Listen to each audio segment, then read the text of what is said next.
Hi, Pat Falvey here at the Mountain Lodge in Kerry, and today what we're going to do is we're going to go through the type of gear that you need for going hill walking in Ireland, and in particular here in Kerry, where we have some of the biggest mountains in the country, the likes of Carrauntoohil, Beaufort. So the typical type of gear that we will be wearing is something similar to what I'm wearing now. A fleece jacket. If it's a case you have a fleece jacket with a hood, it would be absolutely great because it'll keep your ears warm. Inside this I usually have two different layers. One is a medium layer and one is a light layer of wicking drying material that, in other words, allows the sweat to come from my body out through the first layer, the second layer out through this, and then eventually if I have my Gore-Tex jacket on, it will also come out through that. Now the other most important thing is like the type of pants you're wearing. If you're wearing a jeans and it rains, then it's going to get stiff and it's going to be very hard to go, and you'll also get very cold. So a standard trekking pants like this is absolutely ideal. In other words, like if you see it here, the loose, all it is a standard trekking pants. Any of the main brands actually have them, or most people will have them at home nowadays anyway. Now throughout the year it can get very cold on the mountains. Like it means it could be actually quite good down low, but as you get up into the hills it can get quite cold. So what I'm going to do is I'm just going to talk a little bit about the type of gear that will keep you warm. In other words, for your feet, a good pair of wool socks, very, very important. The other thing is we will lose most of our heat through our hands and our head and our legs. So for myself, I always actually bring a buff. If you have a buff, they only cost about 4 or 5 quid, but if you look here, what I do is I just put it on over my head like this. There was a time like I had hair and it would keep me warm. Now I don't have hair anymore, so I need something like this. But a buff can be used in many, many ways to keep you warm. And as a backup to this, what I usually have is I have a wool hat. So here we can see the wool hat. After that, just in case, and this is whether it's summer or winter, a light pair of gloves. Now once I have my gloves and all of this, my wool socks, then I am quite comfortable. So a lot of the times I can put these away into the bag, and I'm just going to put these aside for the time being. I'm going to wear the socks, so we just leave these here. One of the other most important aspects of going into the hills is to ensure that you protect your ankle. Now as you see here, I have a light trekking running shoe. Now I use those a lot on the tracks, but when I go into the mountains I usually have a leather boot, and it's a typical leather. You can see this is my old pair of leathers. I use them out nearly every 6 months, but most people that have a leather boot like that, they last about 10 years. And absolutely a great investment, like not alone for actually walking in the hills, but walking around Ireland, because we get a lot of rain. But if you look here, I'm just going to slip the boot on. Now I don't have the socks on, and the main reason why I'd say wear boots, if you look, it has high ankles, and it's very, very important when you're on unsteady terrain, because the one thing I can do is I can guide you, or my guides can, but what we can't do is walk for you. So like if you look here, when you actually tie this up, you are able, when you're going on rough terrain, to protect your ankles. And this here is where the greatest danger is when we're going hill walking on the mountains. So a nice pair of boots. If you don't own a pair, then try to get a lend of a pair. If it's a case you're coming down here, we don't have a lot of people, we do have a number of sizes that we can rent you out. So this now is typical of what I would actually go out walking with on a standard day here on the Kerry hills. But one of the main problems with Ireland is, of course, the weather. We can get the weather to come in. Even in summer, we can have 4 seasons in one day. So a good rain jacket, and most people do have a rain jacket in Ireland, and a good pants. So here is a typical, rain pants, and I'm just going to slip it on very fast, if I can get it on. So here we are, just slip your legs through. Now, if you can, try to get a rain pants that has a zip on it on the side. because that way you can pull it up and you can, as you're going, if it's raining or if it gets wet, you can take it on and off fairly fast. So here we go.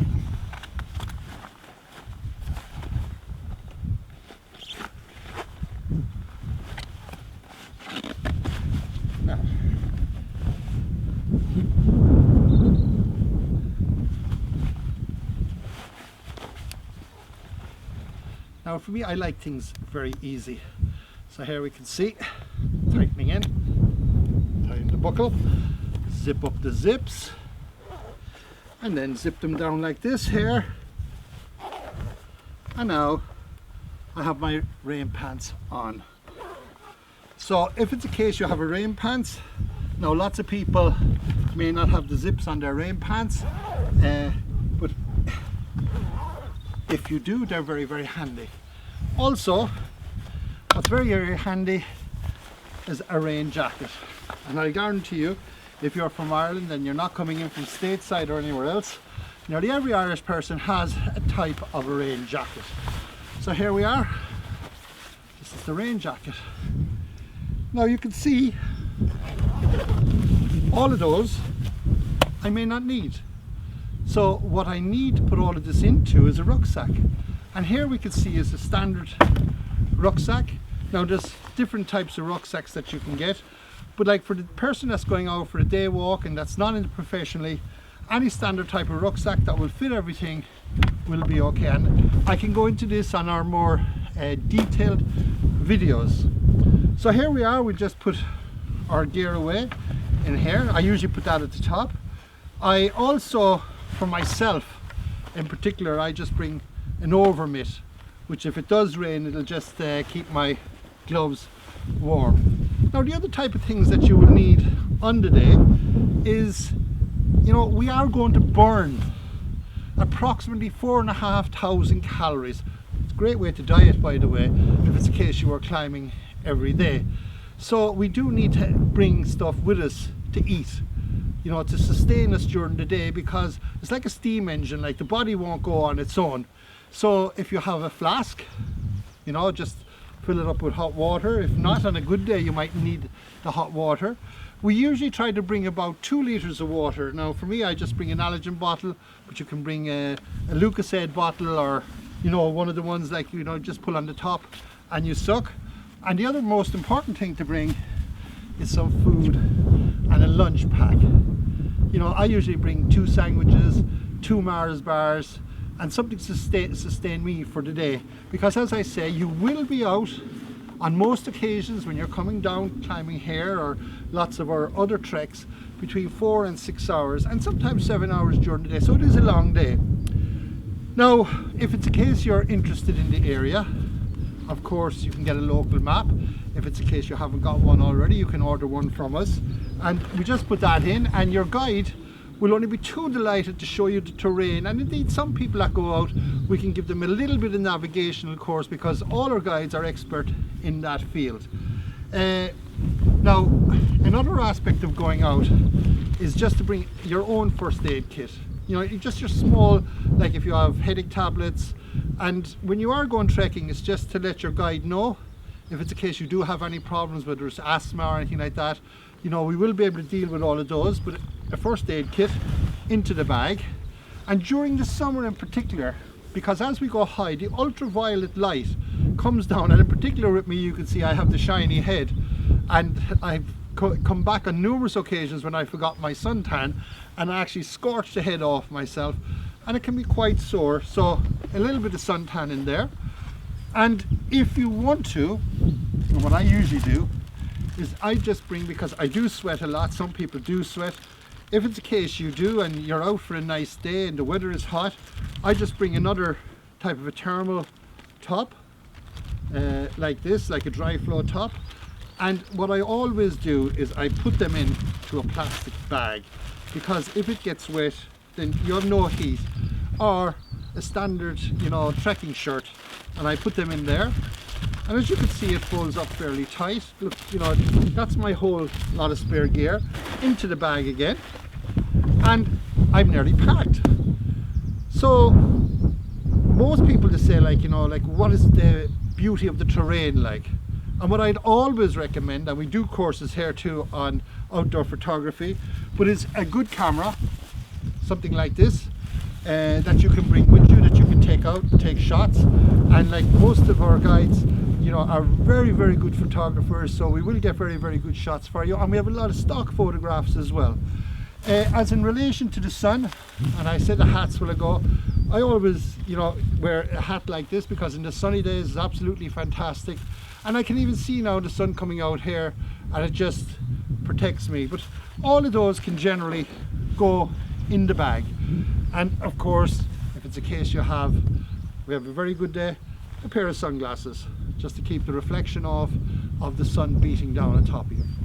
So we're getting very close to being nearly ready to go. We have everything in order. What I would also do is, you know, lots of people bring their phone as a camera, and one of the most important things that I've seen so many phones destroyed on the hills, it is just to put them and your key, like a lot of the car keys now, like, you know, are electronic. So make sure that you put it into a plastic bag, either put it into your pocket then, because even when it does rain it can get through the likes of this material. So that's that. And if it's a case you're in the spring or in the autumn, the nights actually come in fast, just bring a head torch. Now if you're being on a guided expedition with us on anywhere in the hills in Ireland, we will always take into consideration the time that you're going out, and that's the reason why lots of people go up climbing in the summer. So I think that's it. So I'm just going to close up my bag. You know, I usually will take off my rain jacket and my wet pants as well, and I will put that in the bag because, you know, most of the days we do go out, you know, it's fairly good. So you can see you just need a bag to be able to put all of those things into it, that you can you know, just have it packed in your bag. I don't like the rucksacks where it is where you have stuff hanging from the outside. I like a straight rucksack that I can put my stuff like straight into the bag. There's nothing curving. I like my gear so that I can put it on and off fast. So here we are. That's in there. That's me. I'm just showing you like how fast it is to pack up, or indeed if it's a case that you want to afterwards unpack it, it's quite easy. So here I am, I'm ready to go. Now one of the other things I love about climbing as well is the fact of using my sticks. What people don't realize is that by using a stick properly, we will take 64 ton of pressure off our knees, because as we're going all day we're pouncing back down. But there is a way to use them, and we have a video specifically on how to use your stick. You never should be able to catch your stick. So I think I'm ready to go off on a hike. So what I'll do is I'll say so long for now, and I'll come back and tell you a little bit about Carrauntoohil and the different routes we'll actually use on it. So long, go fall.